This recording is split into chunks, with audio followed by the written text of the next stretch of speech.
पूर्व में तनाव के कारण आए आर्थिक झटकों के बावजूद भारत दुनिया की सबसे तेजी से बढ़ने वाली अर्थव्यवस्था बना रहेगा।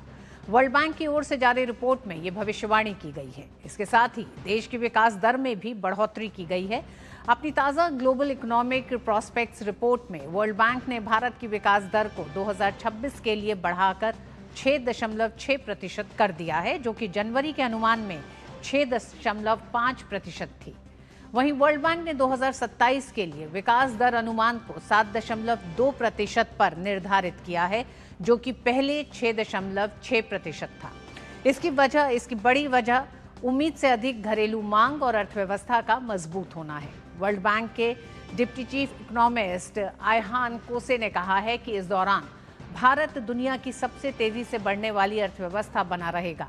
वर्ल्ड बैंक की ताज़ा रिपोर्ट के अनुसार 2026 में दक्षिण एशिया दुनिया का सबसे तेजी से बढ़ने वाला क्षेत्र बना रहेगा और 2028 में भारत की ग्रोथ 7% रहने का अनुमान जताया है वर्ल्ड बैंक ने। नीति आयोग के सदस्य प्रोफेसर केवी राजू ने राज्य सरकार द्वारा पिछले 6 वर्षों से तैयार किए जा रहे जिला स्तर की जीडीपी आकलन की सराहना की है।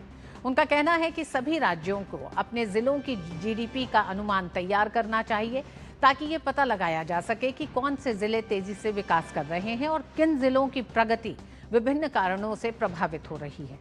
प्रोफेसर राजू का मानना है कि आने वाले समय में जिला स्तर की आर्थिक निगरानी नीति निर्माण का एक महत्वपूर्ण आधार बनेगी। GDP estimation at the district level. Uttar Pradesh has been doing this for 6 years. He wants, and appreciating that methodology, saying all states should develop district level GDP estimates at district level so that it helps to see which one are growing or which one are not able to grow for various reasons. That's going to be coming up in the next few months and few years. और जिस तरह से जिलों की GDP को लेकर नीति आयोग के professor ने अपनी बात रखी है, उसी पर और बात करने के लिए प्रोफेसर सचिन चतुर्वेदी हमारे साथ जुड़ रहे हैं। आप वाइस चांसलर नालंदा विश्वविद्यालय। बहुत बहुत स्वागत है प्रोफेसर सचिन आपका।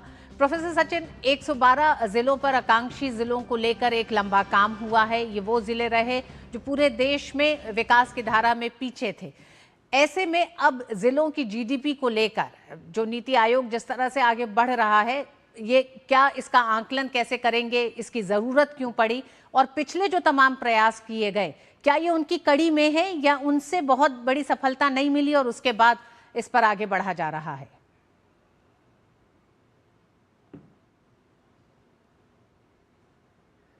प्रोफेसर सचिन, आपकी आवाज़ मुझे नहीं आ रही है, अनम्यूट आपको। बिल्कुल सही सवाल किया ऋतु जी आपने। जो प्रधानमंत्री का एक सोच रहा है, सबका साथ सबका विकास, ये एक अत्यंत महत्वपूर्ण कदम है जब हम डिस्ट्रिक्ट लेवल जीडीपी के ऊपर जा रहे हैं। ये उन तमाम मैक्रो इकोनॉमिक फ्रेमवर्क्स में जहां हम राष्ट्रीय स्तर पर बात किया करते थे, अब हम विकास का जो स्थानीयकरण है, जो विकास का लोकलाइजेशन है, उसके ऊपर अब जाएंगे। और ये एक महत्वपूर्ण इसलिए भी है कि डिस्ट्रिक्ट लेवल पे कई तरह की उद्योग लगते हैं, बंद होते हैं, लेकिन उसका राज्य स्तर पर आकलन होता है या राष्ट्रीय स्तर पर आकलन होता है, जिनका आपस में कोई कनेक्शन नहीं होता।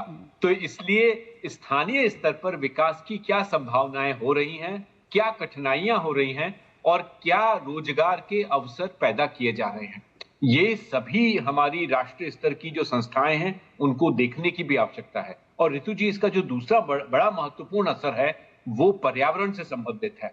जो हम जीडीपी की बात करते हैं, जैसा आप जानती हैं, प्रधानमंत्री ने G20 में भी कहा, बाद में भी लगातार कह रहे हैं कि हम वेलबींग की बात करें। हम जीडीपी या सिर्फ इकोनॉमिक ग्रोथ की नहीं, पर्यावरण के साथ संतुलन की भी चर्चा करें।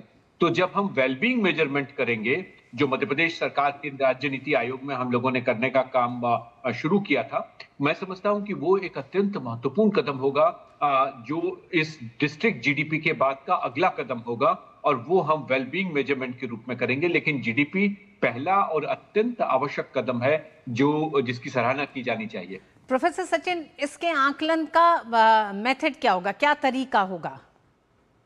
देखिए, आकलन का अभी तरीका ये होता है, अगर डिस्ट्रिक्ट का जीडीपी आप देखें तो हम एस्टिमेशन के बेसिस पे जाते हैं। अगर किसी राज्य के अंदर 38 डिस्ट्रिक्ट हैं या 40 डिस्ट्रिक्ट हैं, तो हम एक्सट्रापोलेशन की टेक्निक अपनाते हैं और उसके आधार पर एक एजम्पशन लेकर के चलते हैं कि इन डिस्ट्रिक्ट्स की ग्रोथ इतनी रही होगी, इसलिए इस राज्य की ग्रोथ इतनी होगी क्योंकि राष्ट्रीय स्तर पर ग्रोथ इतनी है। तो ये जो तमाम विरोधाभास हमें दिखते हैं, उनसे हमें निजात मिलेगी, आंकड़ों की एक्यूरेसी बढ़ेगी और जो मॉस्पी में हम बदलाव देख रहे हैं मिनिस्ट्री ऑफ स्टैटिस्टिक्स और प्रोग्राम इम्प्लीमेंटेशन में, वहां हम ग्राउंड स्तर का सही आंकड़ा संतुलित ढंग से अपने स्तर पर ला सकेंगे। इससे राज्य स्तर पर और राष्ट्रीय स्तर पर ग्रोथ की बहुत ही एक्यूरेट और प्रिसाइज एस्टिमेशन हम लोगों को मिल सकेगी। इसलिए मेथोडोलॉजिकल चेंजेस होंगे, उसके इम्पैक्ट राज्यों के विकास दर पर और राष्ट्रीय विकास दर के आकलन और उसकी गणना दोनों में परिवर्तन हमको देखने को मिलेगा, जो सटीक होगा। जी, प्रोफेसर सचिन, विकास के रास्ते में वो क्या बड़ी चुनौतियां सामने आ रही हैं जिसे लेके अब जिले की जीडीपी महत्वपूर्ण भी है, और सबसे बड़ा सवाल ये भी है कि किस तरह से असंगठित क्षेत्र से जुड़े श्रमिक हैं, जो लोग हैं, उनका सही डेटा होना, ये एक बहुत बड़ा सवाल है।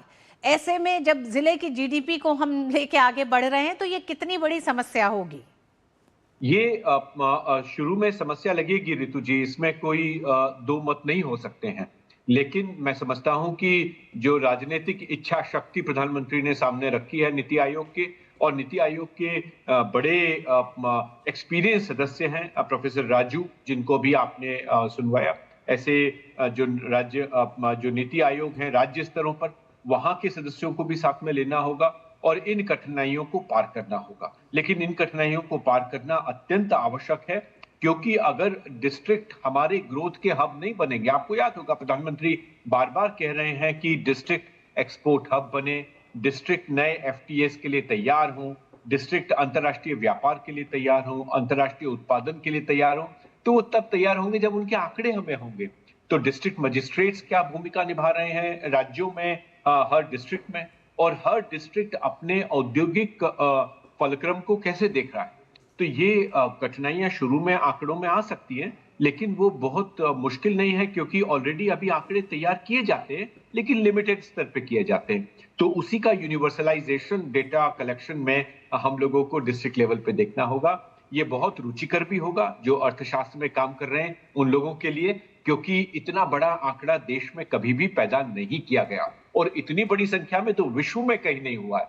तो ये बहुत ही मैं समझता हूं कि बहुत सटीक चित्रण हमारे आर्थिक प्रगति का और आर्थिक अवरोधों का, जो स्थानीय स्तर पर हमारे लोग समझते हैं कि अरे नीतियां तो इतनी अच्छी बनती हैं, इम्प्लीमेंटेशन नहीं होता। तो इम्प्लीमेंटेशन नहीं होता, इसका कारण यह है कि स्थानीय स्तर की जानकारी ही नहीं होती है।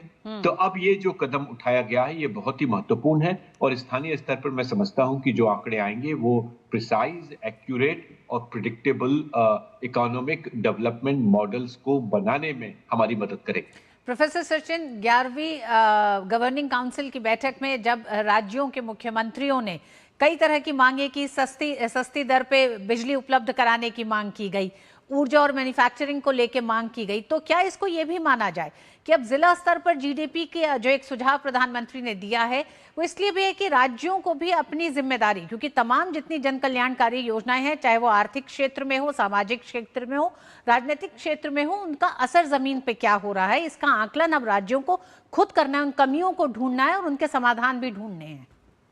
बिल्कुल सही है। और ऋतु जी, आपको याद होगा 15वें और 16वें वित्तीय आयोग ने लगातार राज्य सरकारों को कहा है कि आप नीचे डिस्ट्रिक्ट लेवल पे पैसा ट्रांसफर करें। तो ये जो लगातार विकास के स्थानीयकरण का, लोकलाइजेशन ऑफ डेवलपमेंट, ये जो बात हम बार बार कह रहे हैं और सबके साथ सबके विकास की बात कर रहे हैं, ये एक महत्वपूर्ण कदम उस संबंध में। अभी तक हम राज्यों की बात कर रहे थे, क्षेत्रों की बात कर रहे थे, लेकिन अब डिस्ट्रिक्ट की बात हो रही है, और मैं समझता हूं डिस्ट्रिक्ट एडमिनिस्ट्रेशन और नीचे जाएगा, जिससे कि उनके जो सब डिस्ट्रिक्ट लेवल एंटिटीज हैं उनको हम देख और समझ सकें। तो ये बैंकिंग इंफ्रास्ट्रक्चर के लिए, ये बैंकिंग क्रेडिट स्ट्रक्चर के लिए, जो हमारे बिजनेस कॉरेस्पॉन्डेंट्स बीसीज हैं, जहां बिजली नहीं है, इंटरनेट नहीं है, वहां के क्षेत्रों के लिए एक महत्वपूर्ण कार्य करेगा। जी तो ये रितु जी कई तरह से जो फिजिकल इंफ्रास्ट्रक्चर की शुरुआत देश के अंदर अच्छी सड़कों के माध्यम से हुई है, एक स्टेबल बिजली सप्लाई के माध्यम से हुई है, स्थानीय स्तर पर उसका विकास का जो महत्वपूर्ण मॉडल हम खड़ा कर रहे हैं उसमें मदद मिलेगी। और रितु जी इसका एक दूसरा बड़ा फायदा होगा, जो हम माइग्रेशन की समस्या देखते हैं। बहुत समय पहले हमारे राष्ट्रपति ने कहा था कि प्यूरा हम लेके आए, providing urban amenities in rural areas.